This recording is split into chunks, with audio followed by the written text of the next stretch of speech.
Hello, ഇന്ന് നമ്മൾ ഖത്തറിലെ മിയ പാർക്കിലാട്ടോ വന്നിരിക്കുന്നത്. ജോക്കും മാളൂട്ടിയും കുറേ ദിവസമായിട്ടോ പറയണ പാർക്കിൽ പോകണം കളിക്കണം എന്നൊക്കെ. പക്ഷെ ഓരോ കാരണങ്ങൾ കൊണ്ട് നമുക്ക് പോകാൻ പറ്റിയിട്ടുണ്ടായിരുന്നില്ല. അപ്പോൾ ഇന്നാട്ടോ അതിനൊരു അവസരം വന്നത്. അപ്പോൾ ഇന്നത്തെ വീഡിയോ എന്ന് പറയുന്നത് ഖത്തറിലെ മിയ പാർക്കിലെ വിശേഷങ്ങളാണ് കേട്ടോ. അപ്പോൾ ജെ4 ജേനയുടെ ഇന്നത്തെ വീഡിയോയിലേക്ക് എല്ലാ കൂട്ടുകാർക്കും സ്വാഗതം. വീട്ടിൽ നിന്ന് ഇറങ്ങിയപ്പോൾ തന്നെ ഏകദേശം 7 മണി കഴിഞ്ഞിട്ട് കേട്ടോ. പാർക്കിലെത്തിയപ്പോഴാണ് ഞങ്ങൾ ഈ ഒരു കാഴ്ച കാണുന്നത്. പാർക്കിൻ്റെ ഒരു സൈഡ് മൊത്തം റംദാനോടനുബന്ധിച്ചുള്ള സെയിൽ നടക്കാണ് കേട്ടോ. മൊത്തത്തിൽ അവിടെ ഒരു റംദാൻ വൈബ് തന്നെയായിരുന്നു കേട്ടോ. അപ്പം ഞങ്ങൾ ആദ്യം ടെൻറ്റിലെ കാഴ്ചകളൊക്കെ കാണാനായിട്ട് പോയിട്ടോ. നമ്മുടെ പൂരത്തിനും പെരുന്നാളിനൊക്കെ ഉണ്ടാവില്ല, അതുപോലൊക്കെ തന്നെ കുട്ടികളുടെ ടോയ്സ്, ഡ്രസ്സുകൾ, ഓർണമെന്റ്സ്, അങ്ങനെ ഒരുപാട് തരത്തിലുള്ള ഐറ്റംസ് അവിടെ ഉണ്ടായിരുന്നു കേട്ടോ. അപ്പം ഞങ്ങൾ ആദ്യം പോയത് കുട്ടികളുടെ ടോയ്സ് ഒക്കെ കൊടുക്കുന്ന ഒരു ഏരിയയിലേക്കാണ് കേട്ടോ. കുട്ടികളെ അട്രാക്ട് ചെയ്യുന്ന ഒരുപാട് ടോയ്സുകൾ ഇവിടെ ഉണ്ടായിരുന്നു. പിന്നെ എവിടെ പോയാലും ഈ ബബിൾസിന്റെ ടോയ്സ് ഉണ്ടാവും കേട്ടോ. അപ്പോൾ ജോക്കും മാളൂട്ടി ഓരോന്നൊക്കെ എടുത്ത് ട്രൈ ചെയ്ത് നോക്കുകയാണ് കേട്ടോ. പിന്നെ ടോയ്സുകൾ എപ്പോഴും കുട്ടികളുടെ ഒരു വീക്ക്നെസ് ആണല്ലോ. അത് എത്ര കണ്ടാലും വാങ്ങിയാലും ട്രൈ ചെയ്താലൊന്നും അവർക്ക് മതിയാവില്ല. അപ്പോൾ കുറച്ച് നേരം അവരുടെ ആഗ്രഹത്തിന് വേണ്ടിയിട്ട് ഞങ്ങൾ അതൊക്കെ ട്രൈ ചെയ്ത് നോക്കിയിട്ടോ. ചിലപ്പോഴൊക്കെ കുട്ടികളുടെ കൂടെ കൂടിക്കഴിഞ്ഞാൽ നമ്മളും കുട്ടികളാവും എന്ന് പറയുന്നത് സത്യമാണ് കേട്ടോ. അവർ ഓരോ ടോയ്സും കാര്യങ്ങളൊക്കെ ട്രൈ ചെയ്ത് നോക്കുമ്പോൾ നമ്മളും അറിയാണ്ട് അതിൻ്റെ ഒപ്പം കൂടും. അപ്പോൾ നമ്മൾക്കും ആ ഒരു പഴയ ഓർമ്മകളും കാര്യങ്ങളൊക്കെ വരും കേട്ടോ. പിന്നെ നമ്മൾ ലേഡീസിൻ്റെ എപ്പോഴത്തെയും ഫേവറേറ്റ് സെക്ഷൻ എന്ന് പറയുന്നത് ഈ ഒരു ഏരിയ ആണ് കേട്ടോ. ഈ ഓർണമെന്റ്സിന്റെ സെക്ഷനിൽ പോയി കഴിഞ്ഞാൽ സമയം പോണത് അറിയേയില്ല കേട്ടോ. അപ്പോൾ കുറച്ച് കളക്ഷൻസ് ഒക്കെ അവിടെ ഉണ്ടായിരുന്നു. അപ്പോൾ ഞാൻ ഓരോന്നൊക്കെ തൊട്ടും പിടിച്ചൊക്കെ നോക്കിയിട്ടോ. ഇതിങ്ങനെ തൊടുന്നതും കാണുന്നതും ഒക്കെ ഒരു സന്തോഷം തന്നെയാണ് കേട്ടോ. അപ്പോൾ എത്ര നേരം വേണമെങ്കിലും അതിന് നിൽക്കാനായിട്ട് യാതൊരു മടി ഉണ്ടാവില്ല. എൻ്റെ കാര്യം അങ്ങനെയാണ് കേട്ടോ. അങ്ങനെ ഞങ്ങൾ മൊത്തത്തിൽ അവിടെ ഒന്ന് ചുറ്റി കറങ്ങി കണ്ടതിന് ശേഷം ഇനിയിപ്പോൾ പാർക്കിൻ്റെ ഏരിയയിലേക്ക് പോവാണ് കേട്ടോ. ഖത്തറിലെ പാർക്കുകളിൽ വലിയ പാർക്കുകളിൽ ഒന്ന് തന്നെയാണ് മിയ പാർക്ക്. അതുപോലെ തന്നെ ഇത് ദോഹയിൽ തന്നെയാണ് സ്ഥിതി ചെയ്യുന്നത്. അതുകൊണ്ട് ഈ പാർക്കിൽ നിന്ന് കഴിഞ്ഞാൽ ഖത്തറിൻ്റെ മെയിൻ ആയിട്ടുള്ള എല്ലാ ബിൽഡിങ്ങുകളും ദോഹയുടെ ഒരുവിധം എല്ലാ ഏരിയകളും നമുക്ക് കാണാൻ പറ്റും കേട്ടോ. പാർക്ക് ഡേ ടൈമിലും നൈറ്റ് ടൈമിലും ഭയങ്കര ബ്യൂട്ടിഫുൾ ആണ് കേട്ടോ. എത്ര തവണ വന്നാലും ഈ പാർക്ക് നമുക്കൊരിക്കലും മടുക്കില്ല കേട്ടോ. അത്രയും മനോഹരമായ ഒരുപാട് കാഴ്ചകൾ ഈ പാർക്കിൻ്റെ ഓരോ ഏരിയയിലും ഉണ്ട്. നൈറ്റ് ടൈമിലാണെങ്കിൽ ആ നൈറ്റ് വ്യൂ, ലൈറ്റും കാര്യങ്ങളൊക്കെ ആയിട്ട് പിന്നെ ഖത്തറിലെ മെയിൻ ബിൽഡിങ്സും ഒക്കെ നല്ല അടിപൊളിയായിട്ട് നമുക്ക് കാണാൻ പറ്റും കേട്ടോ.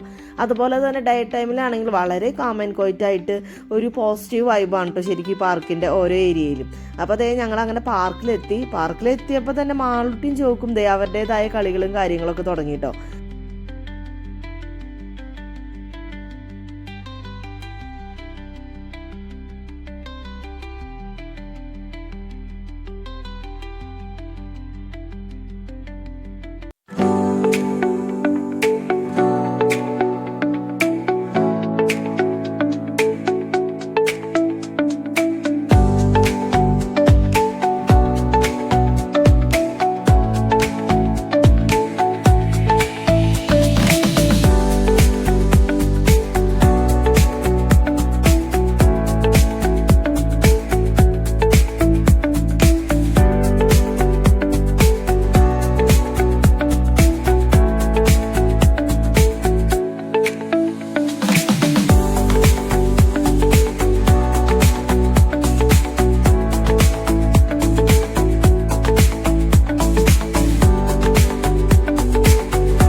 നല്ല രീതിയിൽ പാർക്കിൽ എൻജോയ് ചെയ്തു കേട്ടോ. പിന്നെ നമ്മൾ അവിടെ നിന്ന് ഇറങ്ങി കുറച്ച് നേരം അവിടെയൊക്കെ നടക്കാമെന്ന് വിചാരിച്ചു.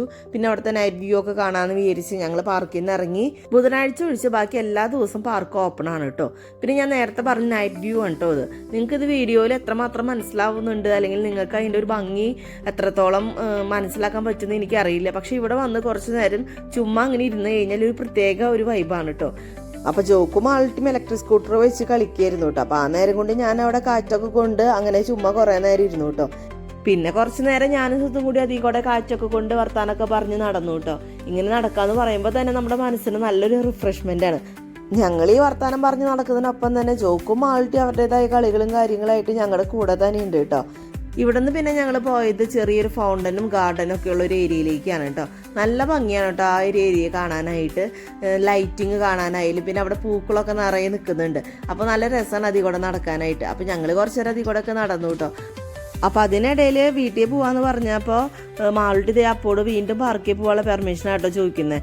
അവർക്ക് പാർക്കിൽ കളിച്ചിട്ട് മതിയായിട്ടേ ഇല്ല. അപ്പോൾ കുറച്ച് നേരം കൂടിയും കളിക്കട്ടെ അപ്പാന്ന് പറഞ്ഞപ്പോൾ പിന്നെ എന്തെങ്കിലും ആവട്ടെ, ഇനിയിപ്പോൾ എപ്പോഴാണ് പാർക്കിൽ വരാൻ പറ്റാന്ന് അറിയില്ലല്ലോ. അപ്പോൾ കുറച്ച് നേരം കൂടി കളിച്ചിട്ട് വേഗം പോകണം എന്നൊക്കെ പറഞ്ഞിട്ട് ഇതേ വീണ്ടും അവർ പാർക്കിൽ പോയിരിക്കുകയാണ് കേട്ടോ. അപ്പോൾ ഏകദേശം ഇപ്പോൾ ഒരു 11 മണിയൊക്കെ കഴിഞ്ഞിട്ടുണ്ട്. പിന്നെ കുട്ടികളുടെ കാര്യമല്ലേ, അവർക്ക് എത്ര കളിച്ചാലും മതിയാവില്ല. അങ്ങനെ അവരെ വീണ്ടും പാർക്കിൽ വിട്ടിട്ട് ഞാനും സുത്തും കൂടി ഇവിടെ വെയിറ്റ് ചെയ്തു കേട്ടോ. കുറേ നേരം കഴിഞ്ഞിട്ടും അവരെ കാണുന്നില്ല. അപ്പോൾ സുത്ത് പോയി വിളിച്ചപ്പോൾ അവർക്ക് കളിച്ചിട്ടൊന്നും മതിയായിട്ടില്ല കേട്ടോ, കുറച്ച് കഴിഞ്ഞിട്ട് പോവാപ്പാന്നാണ് ഈ പറഞ്ഞുകൊണ്ടിരിക്കുന്നത്. ഇപ്പോൾ തന്നെ ഏകദേശം 12 മണി ആവാറായിട്ടുണ്ട്. അപ്പോൾ അതുകൊണ്ട് ഇനിയും വൈകി കഴിഞ്ഞ് ശരിയാവില്ല. ഈ ഒരു ഊഞ്ഞാലാട്ടാ ജോക്കൂരും മാൾട്ടിക്കും ഭയങ്കരമായിട്ട് ഇഷ്ടപ്പെട്ടെ. എത്ര നേരം അതിൽ കളിച്ചിട്ട് അവർക്ക് മതിയാവണില്ല. അവസാനം സുത്ത് പിന്നെ മാൾട്ടിനെ അതിൽ നിന്ന് നിർബന്ധമായിട്ട് എടുത്തുകൊണ്ടുവരാനായിട്ട് ചെയ്തേട്ടാ. രണ്ടുപേർക്കും വലിയ സന്തോഷമൊന്നുമില്ല, പാർക്കിൽ കളിച്ച് രണ്ടുപേർക്കും മതിയായിട്ടില്ല. അപ്പോൾ ഇനി വേറൊരു ദിവസം വരാമെന്ന് പറഞ്ഞിട്ടാണ് കേട്ടോ നമ്മളിപ്പോൾ ഇവിടെ നിന്ന് പോകുന്നത്. അപ്പോൾ ഇന്നത്തെ വീഡിയോ നിങ്ങൾക്ക് ഇഷ്ടമായെന്ന് വിചാരിക്കുന്നു. അപ്പോൾ വീഡിയോയെക്കുറിച്ചുള്ള അഭിപ്രായങ്ങൾ നിങ്ങൾ കമൻറ്റ്സ് വഴി അറിയിച്ചോളൂ കേട്ടോ. പിന്നെ ചാനൽ സബ്സ്ക്രൈബ് ചെയ്യാത്തവരാണെങ്കിൽ വീഡിയോ ഇഷ്ടപ്പെടുകയാണെങ്കിൽ ഒന്ന് സബ്സ്ക്രൈബ് ചെയ്തോളൂ കേട്ടോ. പിന്നെ അടുത്തൊരു വീഡിയോയിൽ പുതിയൊരു വിശേഷവുമായിട്ട് നമുക്ക് വീണ്ടും കാണാം കേട്ടോ. അതുവരേക്കും എല്ലാവർക്കും tata bye bye, see U.